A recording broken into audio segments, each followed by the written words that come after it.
Ya, assalamualaikum warahmatullahi wabarakatuh. Ketemu lagi bersama saya ya, tentunya di dunia tani. Oke, sahabat tani. Untuk video kali ini apa yang akan dibahas? Yaitu seperti yang saya bilang di video saya sebelumnya, yaitu tentang pengendalian hama tikus pada kelapa sawit ya. Jadi dengan cara tradisional kita bisa terhindar dari namanya hama tikus di perkebunan kelapa sawit. Nah, caranya gimana Pak? Ini saya kasih tunjuk ya. Ini lagi berjalan di perkebunan kelapa sawit yang dimana ada tempat ditaruhnya untuk pengendalian tikus ya. Oke, nah, ada di sebelah sana. Oke, tak kasih tunjuknya. Jadi petani-petani kelapa sawit ini harus wajib punya ini, wajib, supaya apa, nanti tidak berdampak pada buah kelapa sawit itu. Jangan beratnya itu loh tidak berpengaruh, karena tikus ini sangat rakus ya, dan dia aktifnya itu di malam hari, bukan di siang hari, melainkan di malam hari. Nah, ini perkebunan kelapa sawit yang ada di tanah berpasir ya. Nah, sebentar lagi sampai.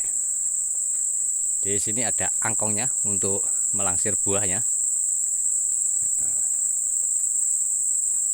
jadi ini saya kasih tunjuk. Oh, egriknya masih nancap di atas. Nah, jadi ini loh, untuk menanggulangi apa namanya hama tikusnya itu hanya cukup dikasih, kalau bahasa Jawanya itu pagupon. Nah, ini apa yang dilihat itu adalah pipa ya, ada pipa ini, dan atasnya itu ada paguponnya. Nah, ini adalah rumah di mana burung hantu tinggal. Nah, caranya untuk mengecek gimana adanya, biasanya di bawah sini itu banyak tulang-tulang ya. Nah, ini berarti sudah menandakan kalau ini sudah ada isinya. Tuh, sudah ada burungnya. Cukup sediakan itu saja. Nah, menyediakan apa Pak? Menyediakan. Nah, di sini sudah terlihat, di sini ada bulunya.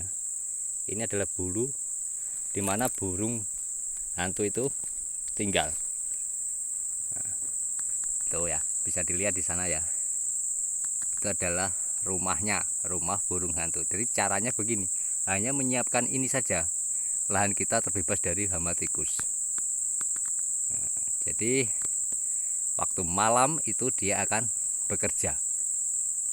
Nah, bekerja mencari hama tikus makanannya ya, terutama tikus. Jadi makanan utama itu tikus. Cuma dia apa yang dia lihat, bisa ular, bisa dimakan juga. Tuh. Oke, sudah paham ya, sudah jelas ya. Jadi di sana adalah rumahnya. Jadi petani-petani kelapa sawit harus wajib mempunyai ini. Tujuannya apa? Untuk mengendalikan hama tikusnya itu. Apalagi kalau lahannya itu berada pada lahan yang berpasir, pasti tikusnya banyak sekali. Tuh. Oke, sudah paham dan sudah jelas ya. Jadi di sini cara saya mengendalikan tikusnya begini. Dengan ditaruh kayak gini saja, itu sudah otomatis ada burungnya sendiri. Itu loh, di perkebunan kelapa sawit ya. Nah, untuk cara mengecek kalau sudah ada burungnya itu ya, di bawahnya itu banyak tulang, bahkan kadang di bawahnya situ ada bau busuk sekali. Itu sudah menandakan kalau burungnya sudah ada di dalamnya. Oke, jadi kita ngobrol santai tentang pengendalian hama tikus ya, ini pada kelapa sawit ya. Jadi caranya itu. Nah, jadi jangan khawatir ya bagi petani-petani sawit, kalau burungnya itu mahal. Memang mahal kalau burungnya, tapi kalau di tempat kalian itu dekat dengan hutan atau sangat luas perkebunan kelapa sawit, pasti di situ ada. Tinggal kita siapkan rumahnya saja kayak gini saja, itu pasti sudah otomatis akan ada. Jadi setiap sekali dipasang ini, dalam seumpama hari ini dipasang, nanti 2 minggu itu kita lihat lagi di bawahnya ada apa tidak, untuk bangkai-bangkai tikus atau bangkai apapun yang sekiranya baunya busuk. Kalau sudah ada itu bertanda kalau rumah ini sudah dihuni oleh burung hantu. Oke, itu nah, sudah paham ya. Jadi kalau belum ya tunggu sampai 1 bulan. Tunggu sampai 1 bulan. Nah, kalau belum ada berarti mengindikasi bahwa di lingkungan itu, lingkungan kalian ya, lingkungan teman-teman kebun kalian itu tidak ada indikasi kalau burung hantunya. Berarti kita bisa membeli burung hantu itu. Oke. Untuk ditaruh di tempatnya ini. Itu sangat efektif untuk mengusir tikus, bahkan mengurangi ini apa? Hama tikus ya. Lama kelamaan nanti kan akan habis juga tikusnya itu. Meskipun tidak 100% habis, tapi perkebunan kita masih bisa diselamatkan itu loh, untuk apa namanya, berat janjangan itu TBS itu. Jadi ini berpengaruh pada TBS ya, pengaruh sekali pada TBS. Karena apa? Karena tikus ini memakan semuanya yang buah kelapa sawit yang masih muda biasanya. Nah, ada lagi tupai. Tupai itu juga memakan apa namanya, kelapa sawit yang masih muda. Tapi dengan ini, dikasih dengan ini saja, itu tupai pun akan takut. Oke, semoga ini bisa diambil sisi positif ya, video saya ini ya, bagi kalian. Sisi positifnya apa Pak? Yaitu dengan cara begini mengendalikan hama tikus yang sangat simpel itu ya. Tidak perlu kita harus menggunakan racun tikus atau ini kan berdampak nanti ke hewan lainnya yang tidak merusak kelapa sawit, bahkan bisa membantu kelapa sawit sendiri. Kayak apa? Contohnya kayak hewan yang berterbangan itu ya, yang kecil-kecil itu sangat membantu penyerbukan kelapa sawit. Itu nanti bisa mati kalau kita bisa memakai dengan cara obat atau zat kimia ya. Tuh.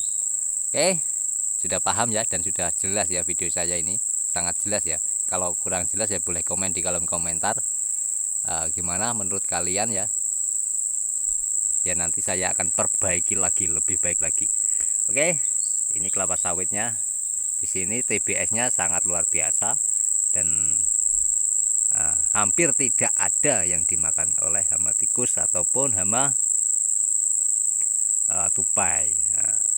Untuk hama yang ada ini ya, salah satu video saya itu ada yang berkomentar untuk mengatasi hama pada monyet gimana Pak. Nah, untuk sawit segini itu monyet sudah tidak mau, tapi kalau masih masa TBM atau ke masa TM itu pasti biasanya diserang. Kalau dari pengalaman teman saya untuk mengusir apa namanya, monyet-monyet ini, itu dengan apa ya namanya, kurang ini apa ya namanya, susah sekali untuk menyebutkan. Tapi ada itu kayak yang ada di baju parkir itu loh, baju orang parkir itu kan ada yang nyala itu kalau kena cahaya. Nah, dikasih itu dilengketkan di botol bekas atau apa nanti kita gantung gitu aja, kita gantung ya kayak ini, kayak rumah pagupon ini kita gantung atasnya. Jadi setiap ada cahaya kena, dia kena angin, kena apa itu kan gerak. Nah, di situ dia monyet akan takut. Takutnya hanya pakai itu. Nah, oke, semoga ini bisa diinspirasi ya dan bisa diambil sisi positifnya ya bagi petani-petani kelapa sawit maupun petani apapun. Kita usahakan untuk mengatasi permasalahan yang ada di perkebunan itu dengan cara tradisional dulu, yang minim biaya, jangan sampai mengeluarkan biaya banyak.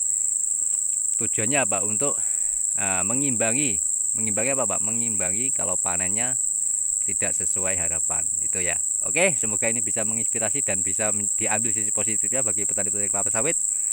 Video sampai di sini dulu, sampai ketemu di video saya selanjutnya tentang kelapa sawit lagi. Oke. Bila ada salah kata ya mohon maaf sebesar-besarnya. Saya akhiri videonya. Wassalamualaikum warahmatullahi wabarakatuh. Salam petani cerdas luar biasa. Oke.